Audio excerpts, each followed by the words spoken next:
সমষ্টিৰ মাননীয় বিধায়ক যাদৱ স্বৰ্গীয়াৰী ডাঙৰীয়া, আমাৰ প্ৰাক্তন সাংসদ আব্দুল হামিদ ডাঙৰীয়া, আমাৰ APCCৰ জ্যেষ্ঠ মুখপাত্ৰ তথা সাধাৰণ সম্পাদক গৰ্জন মুছাহাৰী ডাঙৰীয়া আৰু আমাৰ কোকৰাঝাৰ জিলা কংগ্ৰেছৰ প্ৰায়সমূহ নেতৃবৃন্দ, আমাৰ প্ৰাক্তন সভাপতি মণ্ডল ডাঙৰীয়াকে প্ৰমুখ কৰি ইয়াত উপস্থিত আছে।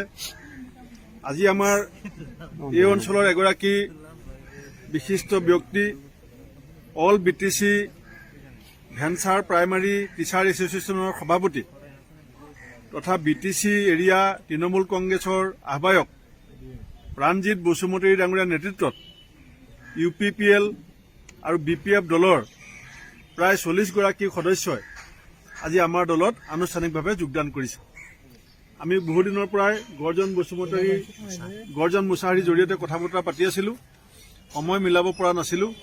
আজি তেখেতসকলক মই দৈমাৰী ডাঙৰীয়া, গৰ্জন মুছাহাৰী ডাঙৰীয়া, আমাৰ হামিদ ডাঙৰীয়াই কোকৰাঝাৰ জিলা কংগ্ৰেছৰ কাৰ্যালয়ত আদৰিবলৈ পাই আমি নিজকে সৌভাগ্যৱান বুলি ভাবিছোঁ।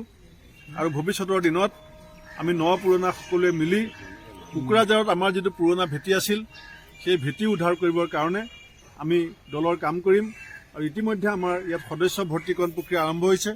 এই নতুন সদস্যসকলো আমাৰ দললৈ আৰু যাতে নতুন নতুন সদস্য আহিব পাৰে, তাৰ কাৰণে তেওঁলোকে সদস্য ভৰ্তিকৰণ প্ৰক্ৰিয়াত আমাৰ সকলোৱে সহযোগ কৰিম বুলি কথা দিছে।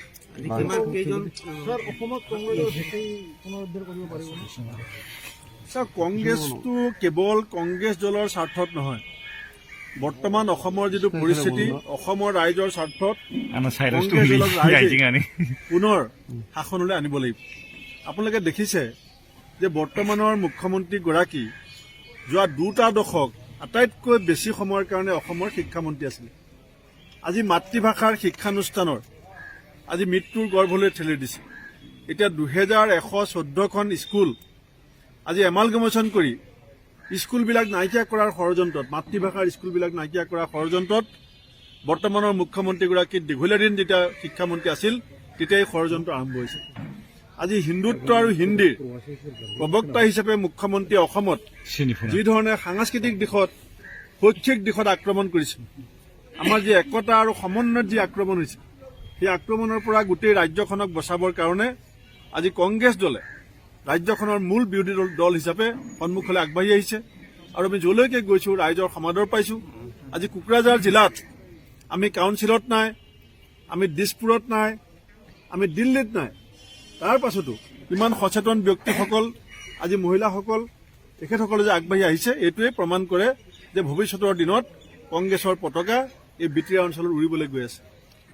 ইতিমধ্যে আপোনাক কংগ্ৰেছে দুবন্ধ নাও বুলি কৈছে, কি ক'ব আপুনি? এতিয়াতো আপোনালোকে দেখি আছে, উত্তৰাখণ্ডত ইতিমধ্যে সমীক্ষাবিলাক আপোনালোকে পাই আছে।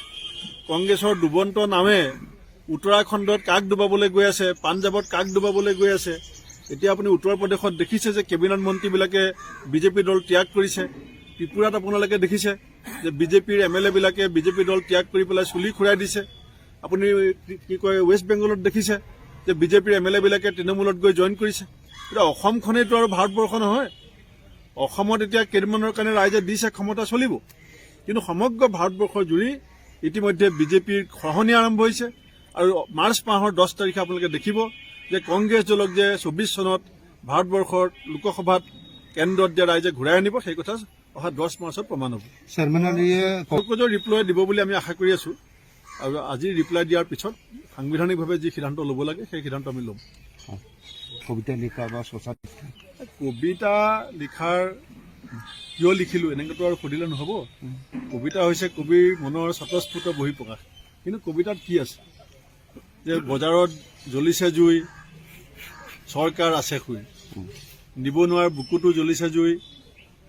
আপোনাৰ আমাৰ গোটেই চাৰিওফালে যিটো পৰিস্থিতি, পৰিৱেশ, আজি অসমত জন্ম হোৱা গাৰোসকলক আজি মুখ্যমন্ত্ৰীয়ে মেঘালয়ক সমজাই দিব বিচাৰিছে, যিটো দলে জাতি মাটি ভেটি বচাম বুলি কৈছিল।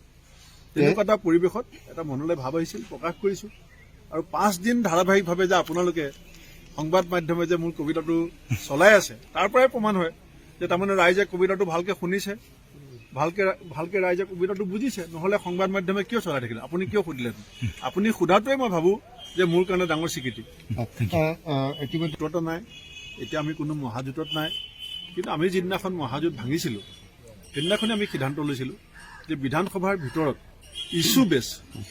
ইছ্যু বেছ পৰিস্থিতি সাপেক্ষে ৰাজ্যখনৰ স্বাৰ্থত আমি প্ৰয়োজন হ'লে বিজেপি বিৰোধী শক্তিসমূহ একত্ৰিত হ'ম। আৰু সেইকাৰণে এতিয়া মেঘালয় সীমান্তৰ ক্ষেত্ৰত আমাৰ অখিল গগৈৰ লগত কোনো মিত্ৰতা নাই, কিন্তু অসম মেঘালয় সীমা সমস্যাটোৰ ক্ষেত্ৰত অখিল গগৈ ডাঙৰীয়া, কংগ্ৰেছ আৰু লুইন গগৈ ডাঙৰীয়া স্থিতিটো একেই। এতিয়া ৰাজ্যসভাৰ ক্ষেত্ৰত যদি আমি বিজেপি বিৰোধী শক্তিসমূহে সন্মিলিতভাৱে এজন প্ৰাৰ্থী দিল্লী নপঠিয়াওঁ, আমি যদি সন্মিলিতভাৱে এজন প্ৰাৰ্থী থিয় নকৰোঁ, তেতিয়া আপোনালোকে ক'ব যে কংগ্ৰেছে বিজেপিক আত্মসমৰ্পণ কৰিলে। আৰু এতিয়া যেতিয়া আমি সন্মিলিতভাৱে বিজেপিক প্ৰতিৰোধ কৰি পেলাই এটা আদৰ্শগত কাৰণত, নীতিগত কাৰণত এজন প্ৰাৰ্থী থিয় কৰাবৰ কাৰণে সিদ্ধান্ত লৈছোঁ, তেতিয়াও আমাক প্ৰশ্ন সোধে যে কিয় এক হৈছে। আমাৰ কথাটো হৈছে নীতিগত আদৰ্শগত কাৰণত বিজেপিক আমি অসমৰ মাটিৰ পৰা বিদায় দিব লাগিব। আৰু সেই যুদ্ধ বিভিন্ন সময়ত বিভিন্ন প্ৰকাৰে চলি থাকিব। এই ৰাজ্যসভাৰ যুদ্ধখনো তেনেকুৱা এখনেই যুদ্ধ। এই সময়ততো প্ৰত্যেক দলেই প্ৰাথমিক পৰ্যায়ত নিজৰ নিজৰ দলৰ পৰা প্ৰাৰ্থী দিবলৈ বিচৰাটো স্বাভাৱিক, কিন্তু আমি এখন কমিটি কৰি দিছোঁ দেৱব্ৰত শইকীয়াৰ নেতৃত্বত। সেই কমিটিখনে গোটেইকেইটা দলৰ সৈতে আলোচনা কৰি আমাক যিটো পৰামৰ্শ দিব, সেই পৰামৰ্শৰ পিছত প্ৰাৰ্থী কোন হ'ব মই আপোনালোকক জনাম।